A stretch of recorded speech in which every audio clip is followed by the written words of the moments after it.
రిజర్వేషన్ల పేరుతో ముఖ్యమంత్రి రేవంత్ రెడ్డి కాంగ్రెస్ నేతలు తమపై అబద్ధాలు ప్రచారం చేశారని అయినప్పటికీ ప్రజలు తమను నమ్మారని బీజేపీ తెలంగాణ రాష్ట్ర అధ్యక్షుడు కేంద్ర మంత్రి కిషన్ రెడ్డి అన్నారు.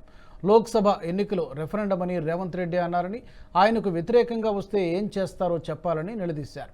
ఈ ఎన్నికల తర్వాత బీఆర్ఎస్ పూర్తిగా కనుమరుగవుతుందని జోస్యం చెప్పారు. తెలంగాణలో బీజేపీకి బ్రహ్మాండమైన ఫలితాలు రాబోతున్నాయన్నారు. డబుల్ డిజిట్ సీట్లు సాధిస్తామని ధీమా వ్యక్తం చేశారు.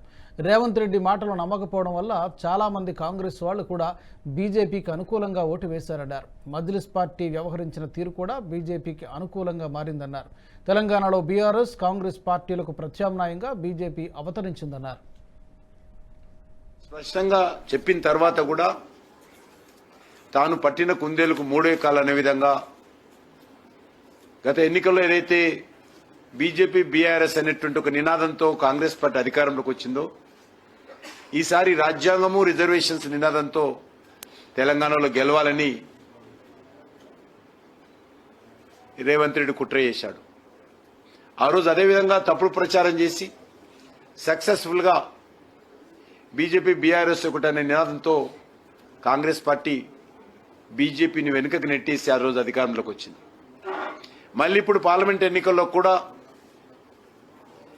రిజర్వేషన్స్ అంశాన్ని ముందుకు తీసుకొచ్చి మేము గెలుస్తామనేటువంటి దుర్మార్గపు ఆలోచన చేసినప్పటికీ ఏ వర్గాలైతే రిజర్వేషన్ పరిధిలో వస్తాయో వాళ్లే ఈరోజు ముందుండి బీజేపీకి ఓట్లు వేశారని చెప్పి నేను భావిస్తా ఉన్నాను.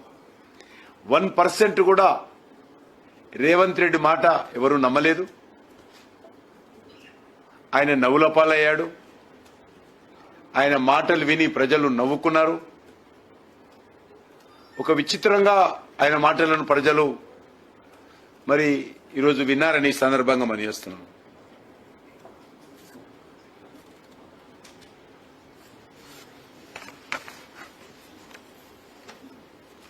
ఎంతసేపు ఆయన ఏవైతే గ్యారంటీలు ఇచ్చాడో శాసనసభ ఎన్నికల్లో దాని గురించి మాట్లాడలేదు. ఈ వీడియో మీకు నచ్చినట్టయితే లైక్ చేయండి, 10 మందికి షేర్ చేయండి. అలాగే కామెంట్ల రూపంలో మీ అభిప్రాయాలను మాతో పంచుకోండి. Nationalist hub group of channels ను సబ్స్క్రైబ్ చేసుకుని తెలుగునాట జాతీయవాద జర్నలిజాన్ని ప్రోత్సహించండి. ఈ వీడియో కింద ఉన్న బెల్ ఐకాన్ పై క్లిక్ చేయడం మర్చిపోవద్దు.